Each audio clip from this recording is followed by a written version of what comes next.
she was down to her last dollar. Her baby hadn't eaten in hours, and the shelves were bare. In a moment of desperation, she typed a message begging for help. She thought she was texting a local aid group. But the number belonged to a billionaire CEO. Jenna hadn't eaten since yesterday. Her newborn son, Eli, was hungry again, his tiny cries echoing in the small apartment she could barely afford.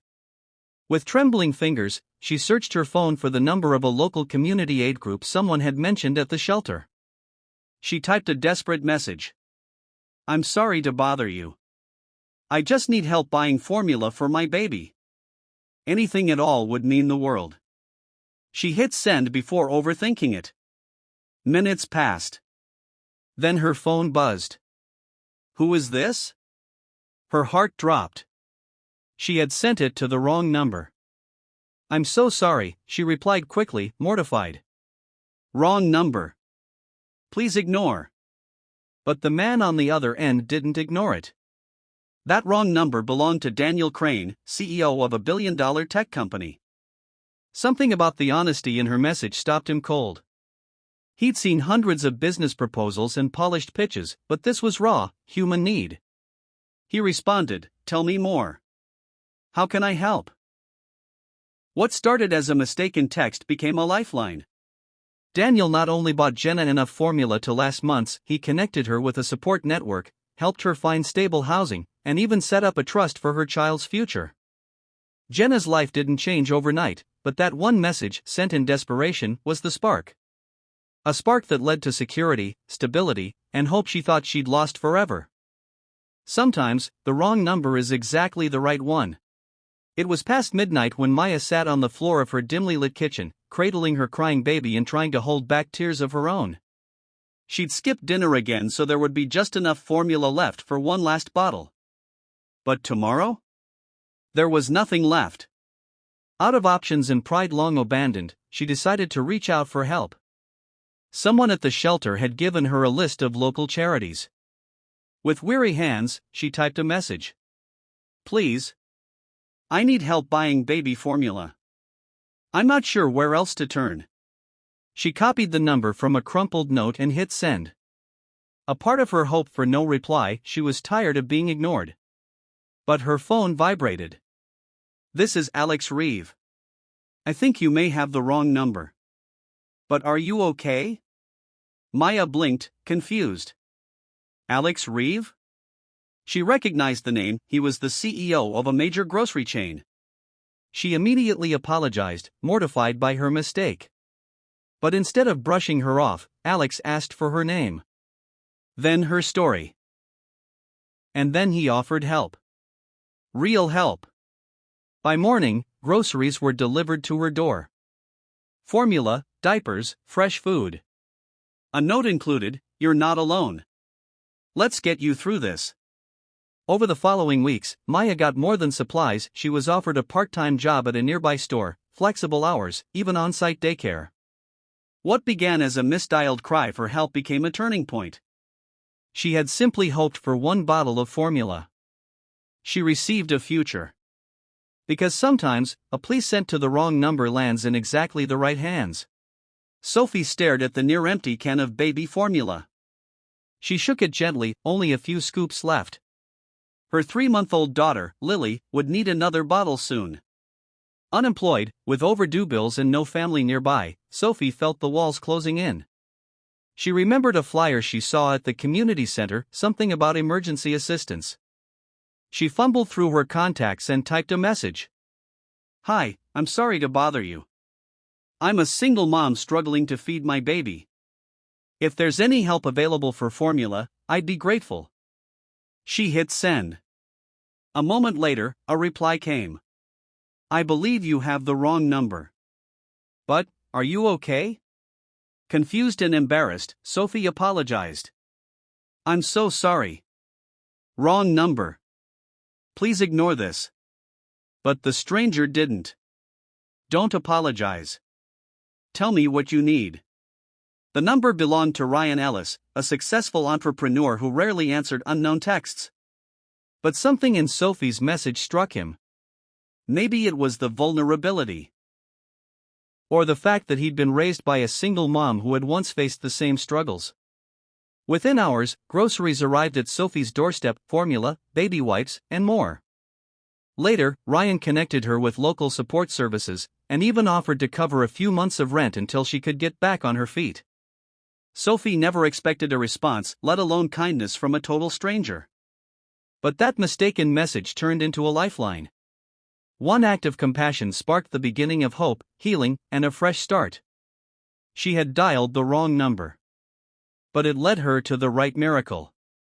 The night was cold, and Emma sat by the window, her baby wrapped in a worn blanket. The fridge was nearly empty, and the formula tin was scraping its last spoonful. Tears welled up in her eyes as she stared at her phone, debating whether to ask for help. She had found a number scribbled on a wall at the community clinic, supposedly a local mother's aid group. She typed, hesitated, then pressed send. "Hi, I'm a single mom. I don't know who else to ask. I need help buying formula for my baby. Please." She waited, expecting silence.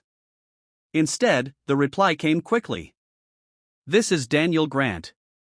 I think you sent this to the wrong number. But, is everything all right?" Emma's stomach dropped. "A mistake." She fumbled to apologize. "I'm so sorry. Wrong number. Please ignore." But Daniel didn't. What Emma didn't know was that Daniel Grant was the CEO of a national retail chain. He'd been reviewing business reports when her message appeared, short, desperate, and deeply human. It stopped him cold. He responded again. "Don't apologize. Tell me what you need.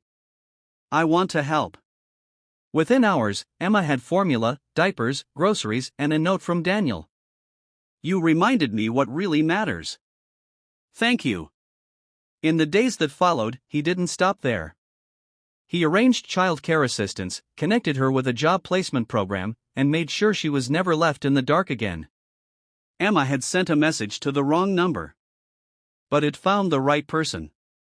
A man with the power to help and the heart to act. Sometimes, one message can change a life. Especially when it finds the right heart. The lights flickered in the small apartment, a reminder that the power bill was overdue again. Olivia clutched her baby to her chest, trying to keep him calm as his tiny cries grew more desperate. The formula tin was empty. She had no family to call, no savings left, and no more options. In desperation, she picked up her phone and typed out a message to a number she believed belonged to a local charity she'd heard about at the shelter. "I'm sorry to ask, but I have a baby and no formula left. If there's any help available, even just a little, I'd be grateful." She hit send and waited, expecting either silence or rejection. Instead, a reply came just minutes later. "This is Nathan Cole. I think you've sent this to the wrong number. But, are you okay?" Olivia's heart sank. She apologized quickly, mortified. "I'm sorry. Wrong number. Please disregard." But Nathan didn't disregard it. He read the message again and again. As CEO of a national food distribution company, he'd seen countless emails and requests. But none had ever hit him like this. He replied, "Don't worry about the wrong number. Tell me what you need." By morning, a delivery van arrived at Olivia's door with formula, food, baby supplies, and a personal note. Help should never be hard to find. You're not alone. Nathan didn't stop there.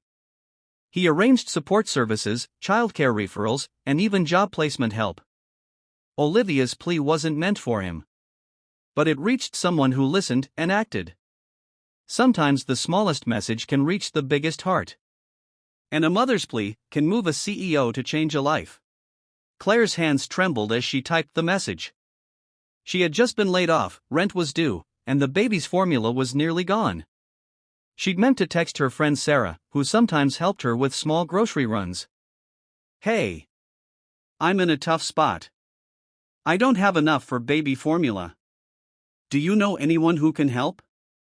Even a few dollars would mean so much." She hit send and leaned back, exhausted. Moments later, her phone buzzed. Claire? This is Mr. Hartman. I think you meant to send this to someone else. Her stomach dropped. Mr. Hartman, her former boss.